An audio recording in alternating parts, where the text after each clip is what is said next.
इस वक्त की बड़ी खबर महाराष्ट्र से, जहां इस बार महायुति का गठबंधन सारे आंकड़ों को ध्वस्त करते हुए 220 सीटों पर फिलहाल महायुति आगे चल रही है। वहीं बात करें अगर महाविकास आघाड़ी की, तो सिर्फ 56 सीटों पर फिलहाल सिमटकर महाविकास आघाड़ी रह गई है। यहां सबसे बड़ा जो फैक्टर माना जा रहा है महाराष्ट्र में, वो योगी आदित्यनाथ को माना जा रहा है, क्योंकि चुनाव से तकरीबन 2 महीने पहले योगी आदित्यनाथ के पोस्टर महाराष्ट्र में लगने शुरू हो गए थे। बटेंगे तो कटेंगे, पूरा महाराष्ट्र का चुनाव हुआ इसी नारे पर, बटेंगे तो कटेंगे। आरएसएस ने इस नारे का साथ दिया, प्रधानमंत्री मोदी ने इस नारे का साथ दिया। हालांकि शब्द बदल गए, प्रधानमंत्री मोदी ने कहा कि एक रहेंगे तो सेफ रहेंगे, लेकिन योगी आदित्यनाथ अपने नारे पर अड़िग रहे कि बटेंगे तो कटेंगे। जिन जिन सीटों पर योगी आदित्यनाथ की तरफ से प्रचार महाराष्ट्र में किया गया, उन सीटों पर बीजेपी फिलहाल के रुझानों में आगे चल रही है। पोस्टल बैलेट की गिनती पूरी हो चुकी है और जैसे ही मशीनों का खुलना शुरू हुआ, मशीनों से गिनती शुरू हुई, तभी बीजेपी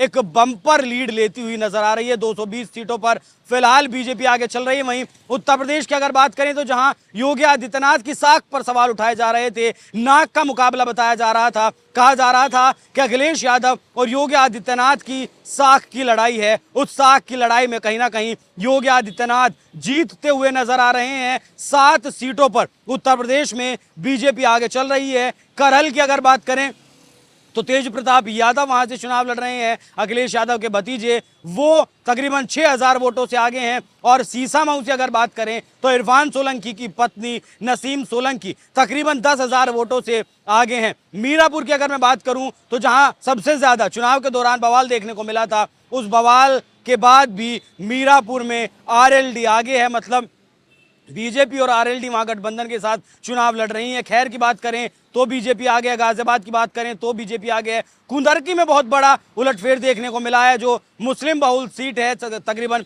40% मुस्लिम वोट वहां बताए जाते हैं, लेकिन वो भी इस बार बीजेपी के साथ दिखाई दिए। तो ऐसा कहा जा सकता है कि पहले उत्तर प्रदेश में अपनी साख योगी आदित्यनाथ बचाने में अब तक कामयाब रहे, और उसके बाद महाराष्ट्र में भी योगी आदित्यनाथ का जादू लगातार चल रहा है। क्योंकि कहीं ना कहीं सज्जाद नोमानी के बयान ने भी, सज्जाद नोमानी ने जिस तरीके से इस चुनाव में प्रचार किया, all India Muslim personal law board के प्रवक्ता वो हैं, लेकिन उसके बावजूद भी उन्होंने जिस तरीके से राजनीतिक बयानबाजी की, महाविकास आघाड़ी को उन्होंने खुले तौर पर तकरीबन 270 सीटों पर समर्थन दिया।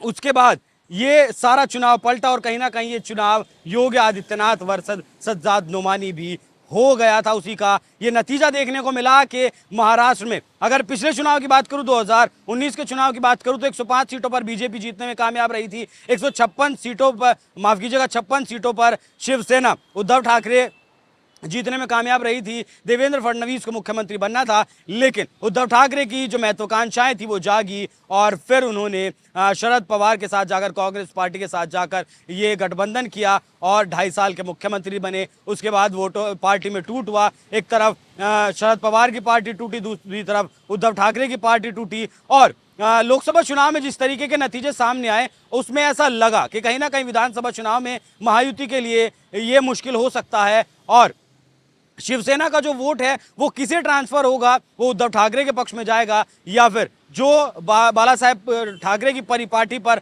अग्रसर हैं एकनाथ शिंदे, उनके साथ जाएगा। और अजीत पवार के साथ भी यही हुआ कि शरद पवार के पास ज़्यादा वोट जाएगा या फिर अजीत पवार के साथ, लेकिन अजीत पवार के केस में ऐसा दिख रहा है कि एकनाथ शिंदे का और बीजेपी का वोट कहीं ना कहीं अजीत पवार के पास ट्रांसफर हो रहा है, तभी इतनी बड़ी लीड लेकर बीजेपी महाराष्ट्र में चल रही है। वहीं एकनाथ शिंदे भी बहुत बेहतर प्रदर्शन कर रहे हैं, बीजेपी भी बहुत बेहतर प्रदर्शन वहां करती हुई नजर आ रही है, जिसका नतीजा है कि आंधी एक तरीके से अगर कहें कि महायुति की चल रही है महाराष्ट्र में, उसी का नतीजा है कि 220 सीटों पर फिलहाल तक महायुति आगे है। और इसमें बटेंगे तो कटेंगे योगी आदित्यनाथ का जो नारा है वो एक की फैक्टर बनकर सामने आया है।